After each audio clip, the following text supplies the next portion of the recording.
মানৱৰূপী লম্পট জালালুদ্দিনৰ কৰ্মকাণ্ডক লৈ হতভম্ব সমগ্ৰ অঞ্চলৰ ৰাইজ।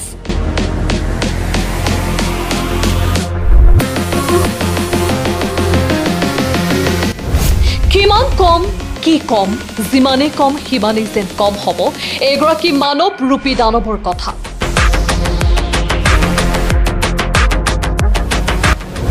আৰক্ষীৰ ভূমিকাক লৈও প্ৰশ্ন উত্থাপন কৰিছে নামনি অসম সংখ্যালঘু সংগ্ৰাম পৰিষদে। আৰক্ষীক 24 ঘণ্টা সময়সীমা বান্ধি দিয়ে নামনি অসম সংখ্যালঘু সংগ্ৰাম পৰিষদৰ কেন্দ্ৰীয় সভাপতিগৰাকীয়ে। মানৱৰূপী দানৱৰ কৰ্মকাণ্ডক লৈ হতভম্ব ৰাইজ। বিকলাংগ যুৱতীৰ ৰক্ষা নাপালে এগৰাকী নৰধমৰ হাতৰ পৰা। ঘটনা সংঘটিত হৈছে ধুবুৰী জিলাৰ বিলাসীপাৰা নয়াহাটত। ঘটনাস্থলীত উপস্থিত নামনি অসম সংখ্যালঘু সংগ্ৰাম পৰিষদৰ কেন্দ্ৰীয় সভাপতি আব্দুল বাৰেক ফকিৰ। শাৰীৰিকভাৱে অক্ষম কথা ক'ব নোৱাৰা এজনী বুবা ছোৱালীক চৰকাৰী সুবিধাৰ প্ৰলোভনেৰে ৰাতি হোটেলত ৰাখি কুকান্ত সংঘটিত কৰি 7 মাহৰ গৰ্ভধাৰণ মানৱৰূপী এজন লম্পটৰ। মানৱৰূপী লম্পট জালালুদ্দিন শ্বেখক 24 ঘণ্টাৰ ভিতৰত গ্ৰেপ্তাৰৰ দাবী নামনি অসম সংখ্যালঘু সংগ্ৰাম পৰিষদ চমুকৈ NASSPৰ সভাপতি আব্দুল বাৰেক ফকিৰৰ। এই ঘটনাটো সংঘটিত হৈছে নয়াহাট উপ আৰক্ষী চকীৰ অন্তৰ্গত চতু গিৰাইপাৰ গাঁৱৰ কাছেমাৰীৰ কথা ক'ব নোৱাৰা বুবা ছোৱালীক যোগীৰ মহল দ্বিতীয় খণ্ড গাঁৱৰ নৰপিখা জালালুদ্দিন শ্বেখ নামৰ প্ৰবঞ্চকজনে। মানৱৰূপী দানৱ জালালুদ্দিনৰ বিৰুদ্ধে নয়াহাট উপ আৰক্ষী চকীত এজাহাৰ নোলোৱাৰ অভিযোগ ভুক্তভোগীৰ। আৰক্ষীয়ে 24 ঘণ্টাৰ ভিতৰত দোষী কৰায়ত্ব নকৰিলে গণতান্ত্ৰিক প্ৰতিবাদ কৰাৰ হুংকাৰ নামনি অসম সংখ্যালঘু সংগ্ৰাম পৰিষদৰ সভাপতিগৰাকীৰ। নিউজ ডেস্ক ৰিপোৰ্ট, প্ৰতিবাদ লাইভ।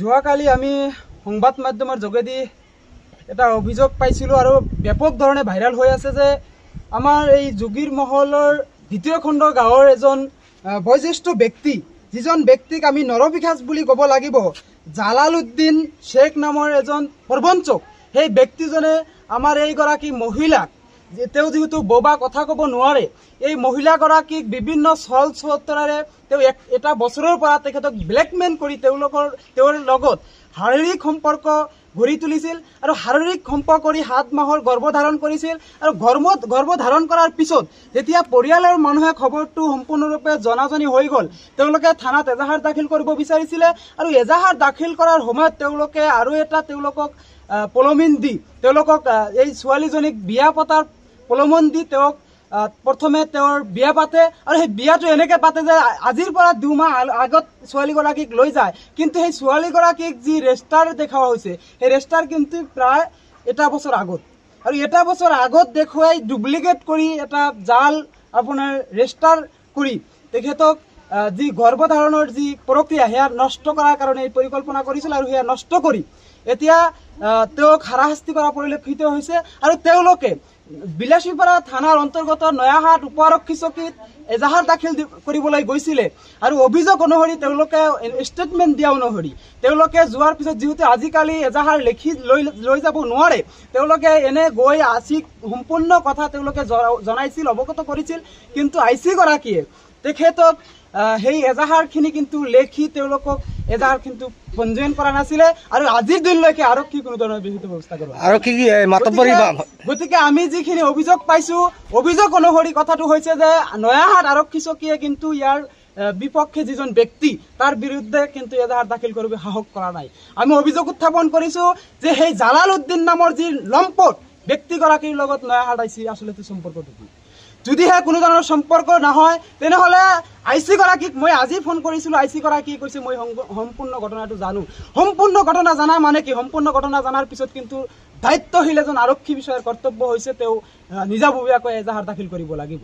আৰু এজাহাৰ দাখিল নকৰাকৈ এতিয়াও এই পৰিয়ালটোক ন্যায় দিব নপৰাকৈ কেনেকৈ আইচি হৈ আছে। গতিকে আমি আইচিগৰাকীক 24 ঘণ্টা সময়সীমা বান্ধি দিছোঁ, অতি সোনকালে এই মহিলাগৰাকীক অত্যাচাৰ কৰা, যৌন নিৰ্যাতন চলোৱা, তেওঁক ষড়যন্ত্ৰমূলকভাৱে এক গভীৰ ষড়যন্ত্ৰ কৰি যি গৰ্ভধাৰণ কৰিছিল তাৰ বিৰুদ্ধে আইচি গৰাকী 24 ঘণ্টাৰ বিৰুদ্ধে ব্যৱস্থা গ্ৰহণ কৰিব লাগিব। অন্যথাই কিন্তু আৰক্ষীৰ বিৰুদ্ধে আমি লিখিতভাৱে হওক আৰু প্ৰতিবাদৰ জৰিয়তে হওক আমি কিন্তু বিহিত ব্যৱস্থা গ্ৰহণ কৰিবলৈ বাধ্য থাকিম।